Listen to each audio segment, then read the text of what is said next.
Friends, आज के इस वीडियो लेक्चर में 4 डायमेंशनल स्पेस चतुर्विम आकाश क्षेत्र का सारूपण कैसे किया जाता है इसको डिस्कस करने जा रहे हैं। और पिछले वीडियो सत्र में मैं आपको कुछ चीज़ें बता चुका हूँ इस बारे में, अब आपको ध्यान होंगी। 4D स्पेस में जैसे कि जो बच्चे नए हैं उनको मैं बता दूं कि 4D स्पेस में 3 जो कोऑर्डिनेट्स होते हैं वो स्थिति के होते हैं x, y और z, और चौथा जो कोऑर्डिनेट होता है वह कोऑर्डिनेट टाइम का होता है t का, और t कोऑर्डिनेट्स को आइटा ct से लिखा जाता है। c से इसमें गुणा करते, c प्रकाश का वेग है, वेग का गुणा करेंगे ct बन जाएगा, ct दूरी जैसी चीज हो जाएगी। तो x भी दूरी हो गई, y भी दूरी हो गई, z भी दूरी हो गई, ct के साथ में आइटा और जोड़ देते हैं क्योंकि ये इसको अपन काल्पनिक रूप से कोऑर्डिनेट्स को ले रहे हैं, इमेजिनरी रूप से इसको लिया जा रहा है। Now you are having 4 coordinates x, y, z and iota ct. Clear? You may see here this is x, y, z and fourth one is iota ct. Clear? These are the four coordinates of any points of an incident that is happening in 4D space. You may say it, you may call it as also Minkowski space के नाम से भी आप इसको जान सकते हैं। In another form you may write it as this is x1, x2, x3 and x4. You may write in this way also. These are the 4 coordinates you are seeing. इस रूप में पूरी चीज को पढ़ना चाहते हैं। उससे पहले आगे बढ़े, जो भी चीज आपने अब तक पढ़ी है, जो भी चीज आपने 11वीं क्लास में, 12वीं क्लास में, बीएससी पार्ट फर्स्ट में जो पढ़ी है मैथमेटिक्स में कहीं भी, वो 3D चीज पढ़ी है आपने, जिसमें कि 3 प्रकार के कोऑर्डिनेट्स हैं x, y और z। यहाँ पर आप चौथा कोऑर्डिनेट्स पढ़ने जा रहे हैं के रूप में पढ़ने जा रहे हैं सब चीजों को।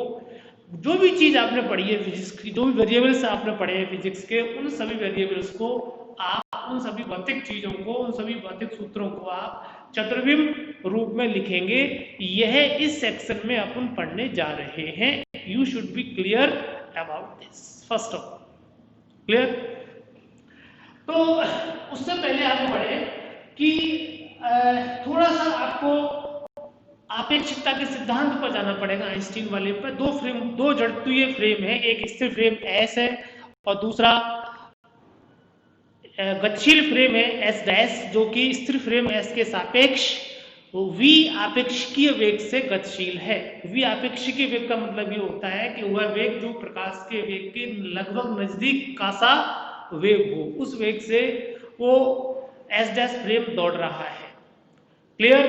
तो 2 फ्रेम, एक फ्रेम S, एक फ्रेम S डैश, ये O इसकी मूल बिंदु, ये O डैश, ये इसकी axis S dash, Y dash, Z dash, ये इसका X,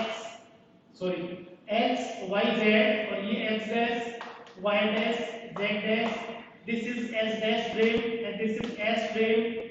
ये this S dash is moving with velocity v along the x axis, ये x axis के अनुदिश दौड़ रहा है। वेग क्या है इसका? v। क्लियर? तो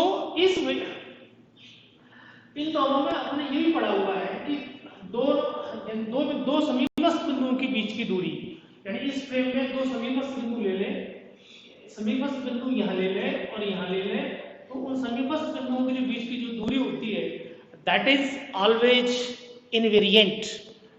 इनवेरिएंट होती है, निश्चर होती है। शब्द में लिख रहा हूं यहां पर इनवेरिएंट। ये शब्द काम में बहुत आता है, ध्यान रखना। इनवेरिएंट हिंदी में इसको बोलते हैं निश्चर राशि। अब आप में से बहुत से बच्चों को ये नहीं पता रहता है कि what is the exact meaning of invariant या निश्चर का एक्चुअल में अर्थ क्या है। तो मैं आपको बता दूं कि ऐसी कुछ भौतिक राशियां हैं जिनका वैल्यू, जिनका स्वरूप जड़त्वीय निर्देश तंत्रों की गति पर आपेक्ष की गति के अनुसार बदलता नहीं है। ऐसे भौतिक राशियों को अपन निश्चर राशि कहते हैं। जैसे एक तो नियतांक तो नियतांक ही रहता है, दैट इज ऑलवेज नियतांक, उसका तो कोई वैल्यू नहीं है, दैट इज नॉट चेंजिंग, वो वेरिएबल नहीं है, वो कांस्टेंट है। लेकिन कुछ वेरिएबल राशियां भी ऐसी होती हैं, कुछ राशियां ऐसी होती हैं जिनका मान आपेक्षिकीय वेग से गतिशील निर्देश तंत्रों पर बदलता नहीं है, से प्रभावित नहीं होता है। जैसे प्रकाश का वेग है, प्रकाश का वेग इसमें भी c है, इसमें भी c है। रेस्ट मास m नॉट का जो मान होता है that is same in s और s लेस, इसलिए m नॉट क्या होता है that's why this is m not is also a invariant quantity. Light of velocity of light is a invariant quantity. ऐसे ही आप देखोगे कि दो बिंदुओं के बीच की दूरी dx म्यू, दो बिंदुओं के बीच की दूरी जो होती है that is also a invariant राशि है। ऐसे ही और आप देखोगे तो बहुत सी चीजें इसमें आपको और इस टाइप की मिलेगी जो कि टाइम जो होता है, टाइम एक होता है प्रॉपर टाइम, डी टॉ से लिखती है, टॉ से लिखती है, टॉ प्रॉपर जो टाइम होता है that is also a invariant. एक साधारण समय होता है, एक होता है उचित समय। साधारण समय को तो लिखते हैं टी से और उचित समय को लिखते हैं अपन टाउ से। तो टॉ जो राशि होती है दैट इज इनवेरिएंट। ऐसे बहुत सी राशियां आपको मिल जाएंगी जो कि इनवेरिएंट होती है। तो दो समीपस्थ बिंदुओं के बीच की दूरी किसी भी फ्रेम में, किसी भी जड़त्वीय निर्देश तंत्र में, चाहे स्थिर हो या गतिशील हो, उसमें इनवेरिएंट रहती है। इसका क्लू यहाँ लेंगे, ध्यान रखें, ध्यान आपको रहे। और सबसे पहले मैं आपको ये चीज ले अपन यहाँ पर इसी चीज से यहाँ से लें कि इनवेरिएंट को जानने के बाद ये चीज जानेंगे उचित समय को भी मैं सबसे पहले ले रहा हूँ, क्योंकि उचित समय जब तक नहीं पढ़ेंगे तब तक क्या होगा कि अपन उसमें चीजों को ज्ञात नहीं कर सकते आगे। तो उचित समय मैं सबसे पहले आपको पढ़ा रहा हूँ। उसके लिए दो बिंदुओं के बीच की दूरी कांस्टेंट रहती है, जैसे ds1 s फ्रेम हो गई, उसका वर्ग भी ले ले, ds1 dash square, it is invariant. इसमें इसको मान लिखोगे तो क्या लिखोगे, c square dt square minus x2 minus x1 का होल स्क्वायर, या dx square minus dy square minus dz square. मैंने माइनस कॉमन ले लिया है। इसमें लिखोगे तो क्या आएगा, c square dt dash square minus dx dash square minus dy dash square minus dz dash square. Clear, साफ दिख रहा है ना? ये डैश वाली हो, ये टी डैश यहाँ पर, इसको आप यहाँ से हटा दें, there is no need of this. तो आप देख रहे हैं यहाँ से अगर आप कॉमन ले लें, इसमें से c square dt square common ले लें, तो कॉमन लेंगे आप यहाँ से तो क्या बचेगा, 1 minus dx square plus dy square plus dz square upon c square dt square बराबर, इसमें से कॉमन ले लें, यहाँ से c square dt dash square 1 minus dx square plus dy square plus dz square upon dt square c square. Here c square cancelled out from both sides. You are seeing here now dx square plus dy square plus dz square is what? It is du square.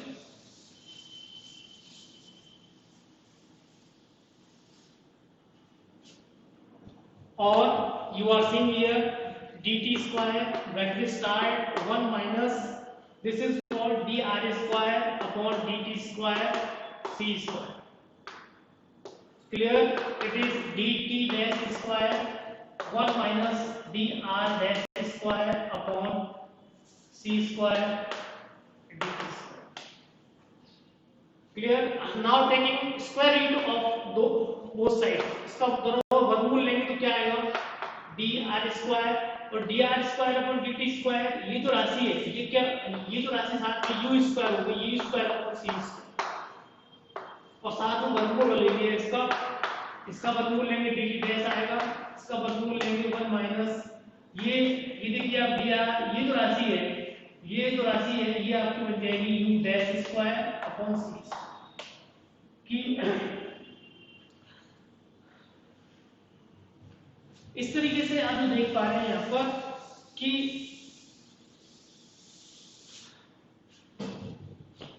ये dash बच गया यहाँ पर और ये power half clear. ये जो चीज जो आप देख पा रहे हैं यहाँ ये जो राशि है ये जो यहाँ से आता है जैसे ये dt है ये dt डैश है यहाँ पर और ये डैश है, इसको अपन ये दोनों राशि बराबर है, इसको एक नई चीज के बारे में माना ये टी टॉ के बराबर। सपोज ये एस प्राइम की चीज हो गई, ये एस प्राइम की चीज हो गई, दोनों बराबर आ रही है और दोनों बराबर को एक बराबर के लिए मान लेते, माना ये किसके बराबर है, माना ये डी टॉ के बराबर है। क्लियर। तो इस तरीके से जो आप देख पा रहे हैं यहाँ पर कि ये डी टॉ के बराबर आपने मान ली। जब बराबर मान लोगे तो आप क्या कर सकते हैं इसको कि ऐसे भी लिख सकते हैं यहाँ पर। अब आप देख पा रहे होंगे ये डी टॉ के बराबर आपने यहाँ लिख दिए, तो या ये भी डी टॉ के बराबर है, ये भी डी टॉ के बराबर है। क्लियर। और u में से dt 1 minus u square upon c square की power 1/2 is equal to d tau. Clear.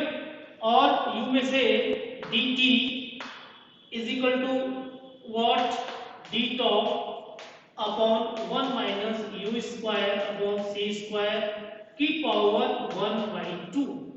This thing यानी you are seeing here this is proper time interval d tau and this is simple time ordinary time dt. So this is the relation between simple time dt and proper time d tau. You may write is that d tau upon gamma, इसको gamma से लिखते हैं, आपको पता है 1/3 इसको यहाँ u लिखते हैं गामा u। u क्यों लिखा गया है, ये u क्यों लिखा गया है, u इसलिए लिखा गया है कि अब ये यहाँ u आ रहा है। अब सभी को ये पता होना चाहिए, मेरे को यहाँ बताने की आवश्यकता नहीं है। This gamma is equal to 1 upon v square upon c square का। क्लियर। ये आपेक्षिकी जब चैप्टर पढ़ रहे होते हैं तो ये होता है जब v के अलावा यहाँ कुछ लिखेंगे, जैसे ये v है वेग, या u लिखोगे आप यहाँ पर, तो यहाँ क्या हो जाएगा u। दैट्स व्हाई ये आगे छोटी बातें आप याद रखोगे, ये क्या आएगा यहाँ पर गामा u के बराबर आ जाएगा। क्लियर। अब ये जानने के बाद, इसको जानने के बाद मैं आपको एक छोटी सी चीज बताने जा रहा हूं आपको, जिसको कि आज यहां से आगे देखेंगे कि सबसे पहले फर्स्ट ऑफ ऑल जो चीज ले रहे हैं वो क्या ले रहे हैं, फोर वेलोसिटी।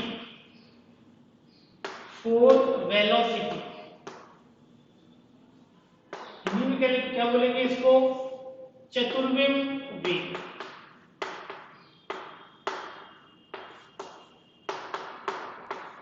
और जब भी एक चीज जो आपको नोट करनी है, ध्यान रखनी है, वो क्या ध्यान रखनी है कि चतुर्विम की जो राशियां हैं वो सभी कैपिटल अक्षरों में लिखी जाएगी। जैसे वेग को आप छोटे u से भी लिख देते हैं, छोटी v से भी लिख देते हैं, लेकिन यहाँ पर जो लिखोगे आप दैट इज u। देखिए आप u कैपिटल U, और यहाँ क्या लिखोगे आप v।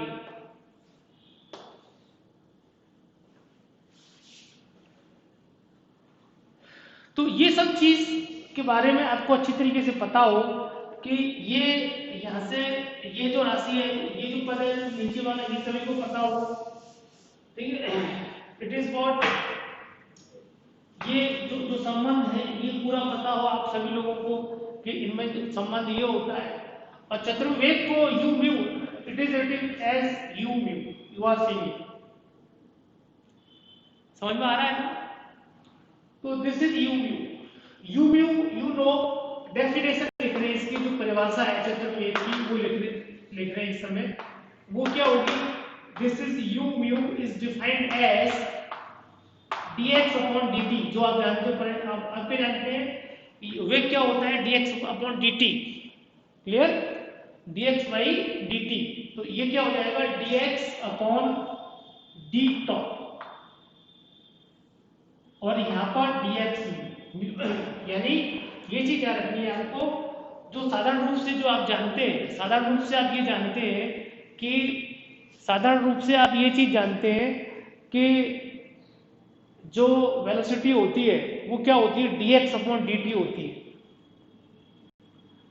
तो dx अपॉन जो dt जो होती है, तो dx ऊपर आ गया, dt नीचे आ गई, लेकिन यहाँ पर जो राशि आएगी वो चतुर्बिंब वाली आएगी, ये भी चतुर्बिंब की चीज है और ये भी किसकी चीज, चतुर्बिंब की चीज है, डी टॉप की, तो वही चीज लिखी जाएगी।